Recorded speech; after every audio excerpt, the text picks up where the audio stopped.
Without further ado, it is my pleasure to introduce our first presenter for this evening. Dr. Rachel Higbee is a postdoctoral researcher in engineering education under the principal investigator, Dr. Tamara Moore. She holds a bachelor's in civil engineering, master's in environmental engineering, and was an NSF graduate research fellow during her doctoral studies in engineering education. Rachel has experience researching photochemical water treatment methods and disinfection chemistry, but now focuses on integrating microelectronics into K-12 education. Fun fact, before Rachel and her husband met, they each had a pet named Leo.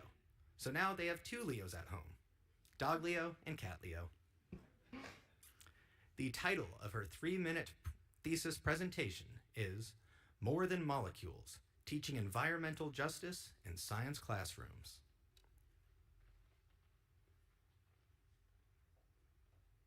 In one middle school classroom, students memorize each phase of the water cycle and then promptly forget everything they memorized as soon as the test is over. In another middle school classroom, students get to test multiple water samples from within their own community to learn what's in our water.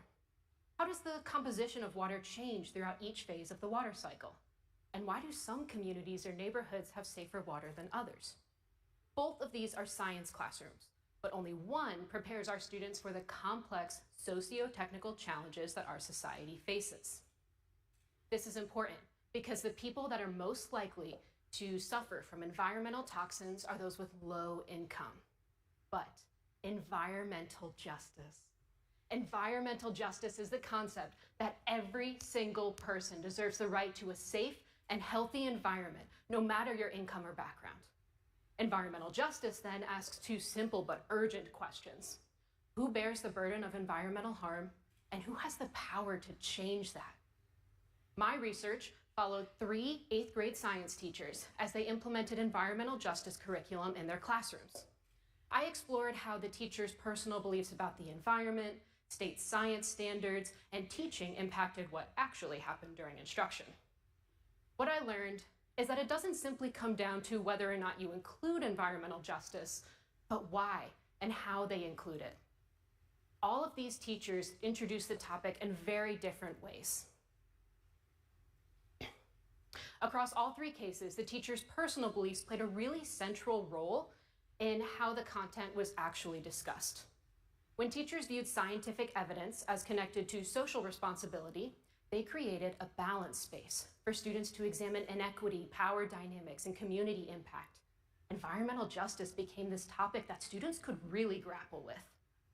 But when teachers placed a stronger emphasis on just hitting the state standards, and the standards alone, environmental justice was minimized. It was framed as an optional add-on rather than central to science learning. In other words, curriculum alone is not enough. The same exact unit looked very different in all 3 classrooms depending on the teacher's personal beliefs. So why does this matter? Well, if we want our science education to do more than just to cover the basic facts, but to prepare our students for the socio-technical challenges that they're already living through, we must do more than just write curriculum.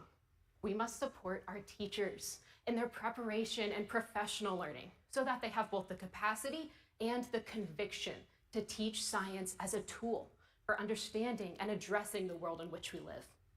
Environmental justice is not separate from science. The two are deeply intertwined. The question is whether our classrooms will reflect that. Thank you, and happy Earth Day.